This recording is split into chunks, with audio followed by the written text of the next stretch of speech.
Salam, hər vaxtınız xeyir olsun. CBC FM-də gündəlik verilişini dinləyirsiniz və biz gündəlik verilişi çərçivəsində bugün əlaqələndirmə qərargahının növbəti iclası və iclasda səsləndirilən fikirlər haqqında danışacağıq və müzakirələrimizi millət vəkili Jalə Əliyeva ilə aparacağıq. Salam Jalə xanım.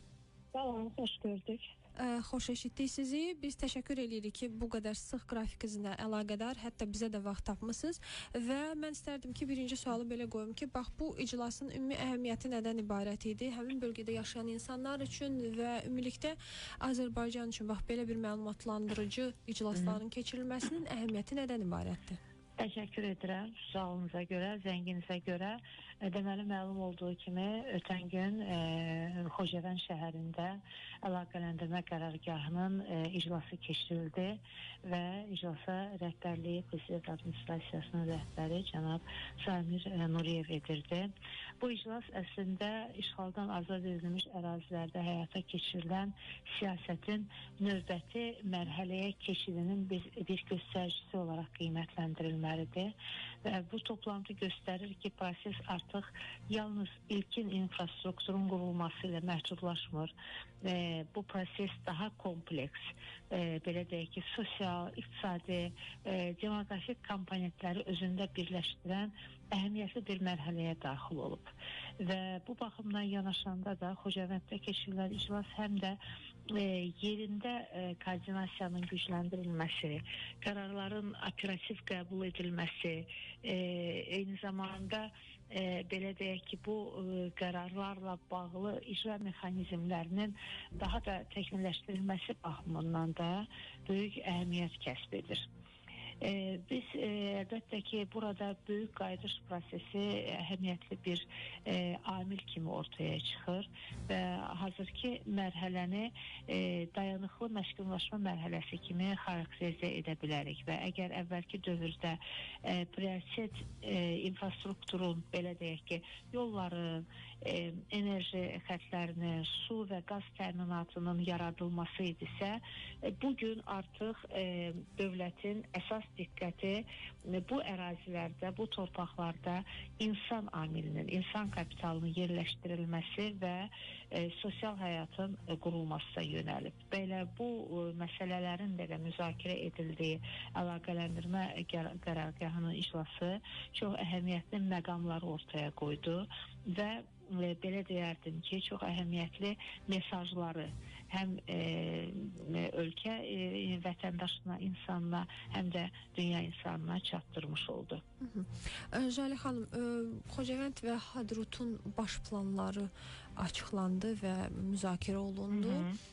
Bu təxmin edirəm ki, yaxın dövrlərdə artıq belə deyək, bu sözü gedən yaşayış məntəqələri ilə bağlı, maraqlı belə canlanmanın nəticəsi kimi göstərdi bizə. Yəni əvvəlcə də bizə dedilər ki, bax bu istiqamətdə müəyyən qədər canlanma olacaq ən yaxın bir dövrdə və bu barədə istərdim sizdən bir fikir alaq ki, baş planlar haqqında nə düşünürsünüz? Doğrudur və Xocavənd və Hadrutda təqdim olunan layihələr haqqında biz bugün danışırıq. Bu layihələrin əlbəttə ki, əhəmiyyəti əvəzsizdir. Xocavənd şəhəri və Hadrut qəsəbəsinin bu deməli iclas sırasında baş planlarının təqdim olunması olduqca mühüm bir addım idi və bu layihələr gələcək bu ərazilərdə gələcək urbanizasiya modelinin necə olduğunu müəyyənləşdirir. Və burada da bir neçə istiqamət üzərində yəqin ki, dayanmaq əhəmiyyətli olar. Yaşayış infrastrukturu haqqında əgər söhbət gedirsə, bu istiqamətə fərdi evlərin və məhəllələrin bərpası daxildir ki, və biz də artıq qayıdışı real bir şəkildə həyata keçirdiyimiz üçün artıq bu mərhələnin belə deyək ki, başladığımızı və uğurla davam etdiyimizi deyə bilərik. Bu torpaqlarda, həmin ərazilərdə turizm potensialı əlbəttə ki, əhəmiyyətli bir yerdə dayanır və Hadrutda turizm konsepsiyasının təqdim olunması regionun iqtisadi cəhətdən inkişafı, şaxələndirilməsi baxımından vacibdir. Digər bir məsələ kənd təsərrüfatı və sənaye ilə bağlıdır. Burada da bağçılıq təsərrüfatları və emal müəssisələri yerli iqtisadiyyatın formalaşmasına xidmət edəcək, yaradılacaq olan müəssisələr və bütün bu sadalanan layihələr, təqdim edilən layihələr göstərir ki, inkişaf yalnız tikinti ilə məhdudlaşmır. İnkişafımız çox şaxəli, iqtisadi bir modelin nümunəsidir.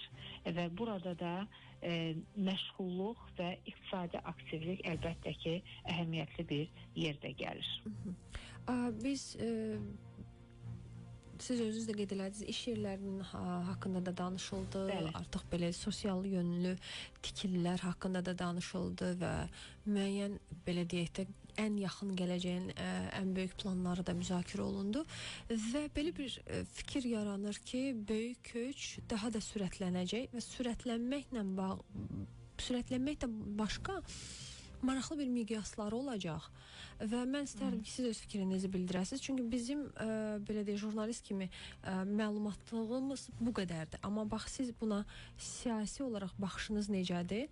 Necə düşünürsünüz? Böyük qaydışın bir belə deyək, daha da geniş miqyasda olacağının, yəni düşünüləndən daha geniş miqyasda olacağının anonsu verildimi? Bəli, təbii ki, bütün bu layihələr, müzakirə edilən məsələlər, açıqlanan fikirlərin hər birinin arxasında ölkəmiz üçün, dövlətimiz üçün və şəxsən ölkə prezidenti cənab İlham Əliyev üçün çox əhəmiyyətli bir yerdə dayanan insan kapitalı, insan amili durur.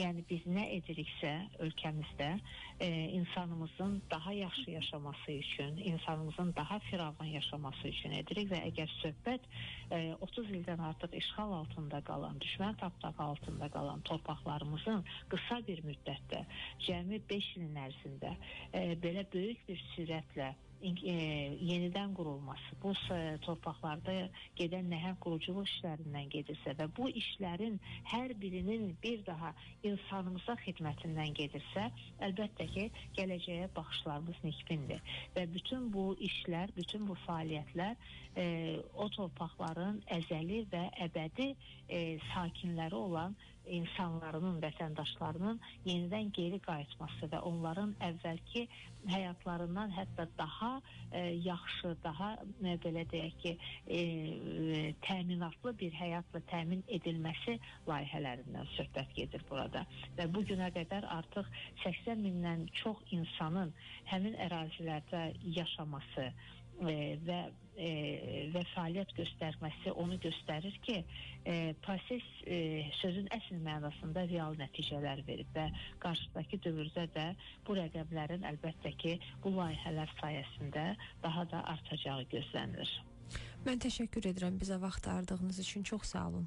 Mən də sizə təşəkkür edirəm. Sağ olun. Bu arada ilaxır çərşənbəniz mübarək olsun. Sizinlə bahəm. Dövlətimizə, başda prezidentimiz olmaqla can sağlığı, yeni uğurlar, zəfərlər arzulayıram. Təşəkkür edirik. Sizinlə bahəm və bütün dinləyicilərimizi də təbrik edirik. Bizimlə birbaşa telefon bağlantısında millət vəkili Jalə Əliyeva idi və biz onunla Azərbaycan Respublikası Prezidenti Administrasiyasını və Azərbaycan Respublikasının işğaldan azad edilmiş ərazilərində məsələlərin mərkəzləşdirilmiş qaydada həlli ilə bağlı əlaqələndirmə qərargahının növbəti iclasını müzakirə etdik və iclasda səsləndirilən fikirləri bizə daha da geniş açıqladı Jalə xanım. Biz isə işimizə yekunlaşdırırıq. Siz bizdən ayrılmayın. CBC FM-də qalın. Sağ olun, salamat qalın.